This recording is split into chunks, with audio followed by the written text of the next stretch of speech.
We are absolutely delighted that Michelle Halse, who's Director Founder of Living Collaborations, and is with the Partnership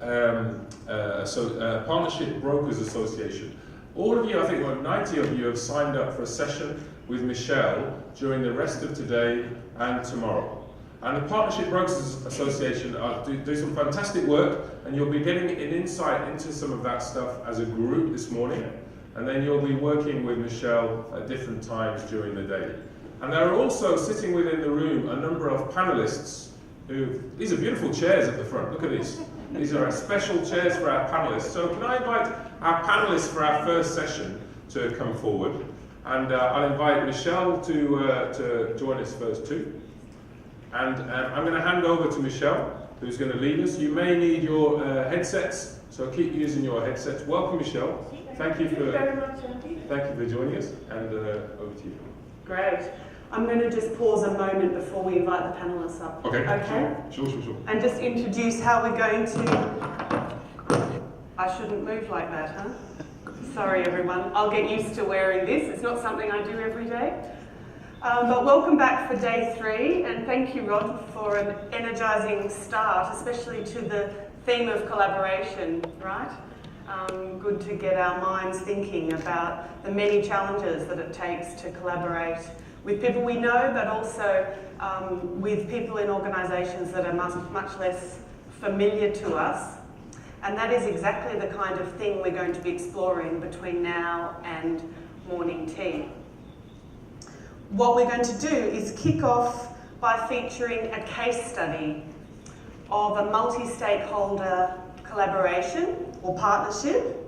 And we've included this in the program because we're hoping that by taking a really deep dive into a specific example with the people involved, not me talking about it, but actually with the people who are involved in living out this partnership, that it might just prove really helpful to those of you already engaged in partnerships, or those of you thinking about the need to be more involved in partnerships, and even those of you perhaps that fund others to work in partnerships, just to be thinking a bit more about what it really takes to do that successfully.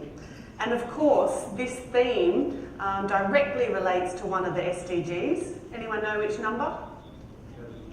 17, exactly. You can look that up in your own time, but it's very strongly placing the promotion of cross-sector collaboration as one of our vehicles for sustainable development. So, the example we're looking into comes from the Philippines. And it's a situation where the Humanitarian Leadership Academy, Unilever, and Save the Children UK have been in partnership since January 2016. And with some other partners who were the Philippines Disaster Resilience Foundation and the University of the Philippines Institute for Small Scale Industries, that's a mouthful, that one, UPISSI, or do you say UPC as well? Or just UPISSI, lots of acronyms. They designed and implemented a pioneering program called the Business Continuity Planning, or BCP program. And it aims to build the disaster resilience capacity of business leaders in micro, small and medium-sized enterprises. Another acronym, MSMEs. Perhaps that's more familiar to you than it was to me. So during 2016 and then 17, and still now, the initiative has evolved beyond those MSMEs to incorporate a wider set of partners, and it's those newer partners who are here with us today, but it's also focused on continuity of operations after disasters. So this whole program is about how businesses and others pick themselves up after disasters and make sure they are still available for the community as a business selling essential goods, or as an NGO needing to support others with early response. So you can imagine this is particularly important in the Philippines, where disasters are frequent and also often very large scale. So that's what we're going to be exploring right through till morning tea, and I'm very pleased to be hosting this conversation. And as Andy said, representing the Partnership Brokers Association. Now I know that's familiar to some of you. The PBA, as another acronym, have been working actively in the humanitarian sector with many organisations, with the START Network and also with HLA in particular. But for those of you who are less familiar, PBA is the international professional body for professionals who are managing and developing collaboration processes. So it's a big emphasis on helping to form and hold and sustain and review and even successfully move on partnerships. It's the how to do it well, not just the technical bit on the water or the disaster or the health project, but actually how to form and hold and manage the processes that support successful collaboration. And we have a growing network of trained partnership brokers, many of them also accredited. We have a pathway through to accreditation, who are in all sectors and on all continents. We have a couple in the room. And this whole network are really skilled and committed change makers. They are generally working on the forefront of change through partnerships, not just status quo kind of work, but really focused on systems change and transformation. So that's a little bit about PBA, and feel free to ask me more about that if you're interested in any of the breaks or in our sessions later today. So, enough from me. How will this session run? We've got through to morning tea, and in just a moment I'm going to introduce our panellists, and then we're going to see a short video that's going to give you a lovely overview of the project, so you can really get your hands on what was this all about, what were they trying to achieve, what did they do, and a little on some of the early impacts that the first phase of the project has achieved. So you'll all be kind of on the same, we're all on the same page, we're in the picture. And then I'm going to invite each of the panellists to share a little bit about their own organisation, what they do, but also why this partnership seemed like a good opportunity, a good fit for them, and the role that they're playing in the partnership. And then we're going to go to a more free-flowing conversation between me and with the panellists. And then we will open to you to take some questions from the floor to any or all of the panellists, depending on what you'd like to follow up. I'd like to ask you though to remember that the focus in this session is the partnership, particularly the experience and lessons that have come up from this particular case study.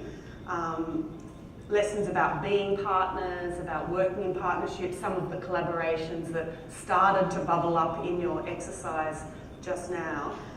So we're less focused for now on the specifics of the project and ideas around business continuity. Of course, that's very interesting, and I'm sure the panellists will be more than happy to share more about the project, the range of projects actually that are coming under this partnership. But for now, if we can, given our theme is collaborate, if we can really focus on what it takes to partner successfully in this conversation. So, got it? Understood? I'd suggest also that you just use your notebooks along the way to note down anything that you might want to follow up afterwards, because we have a generous amount of time to have this conversation, so we go deeply. If you wait till the end, you might have lost track of what that question was, but it'll be really terrific to open it up to you with plenty of time before our morning tea break. So, without any further ado, now I'd like to invite up our esteemed panellists. Firstly, Mr. Dong Wana, who's the Academy Centre Director for the Humanitarian Leadership Academy in the Philippines. HLA has centres in 4 countries, East Africa, the Middle East, Bangladesh and the Philippines, and have another one under development in Indonesia with their headquarters in London, for those of you that are not so familiar with HLA. Morning, Dom. Anywhere you like. Yeah, thank you. Next, JJ de Guzman, who is Project Coordinator for CODE NGO, which stands for Caucus of Development NGO networks. Come on up, JJ. Those of you not from the Philippines may not have heard of CODE, but they're a long-standing caucus or network in the Philippines with 1,600 member-based organisations and 12 member networks. So they've got a real kind of big embrace of many organisations working for change in the Philippines. Morning, JJ. Good morning. Third member, Mr. Baltazar Tribunalo, who is Provincial DRRM Officer of Cebu, the province Cebu, which is one of the largest provinces in the Philippines. Morning, Bolt. Morning. I've been told I'm allowed to call him that. How are you? I'm very Good. Good. And finally, Mercedes Castillo. Where is Mercedes? There you are. Who's the administrator of the Cooperative Development Authority, CDA, otherwise known. And this is the regulatory agency for cooperatives, which is also a very popular organising structure in the Philippines. In fact, there's 26,000 registered cooperatives in the Philippines with a membership, careful, of 13 million people. So a really wide reach of member-based organisations engaging in different types of businesses for their members. And each of these panellists represents their organisation into a partnership with the Humanitarian Leadership Academy, working on this broad area of business or organisational continuity. So welcome. Shall we give them a hand? Have a seat, please, and there's some water coming for you. Yeah, you have.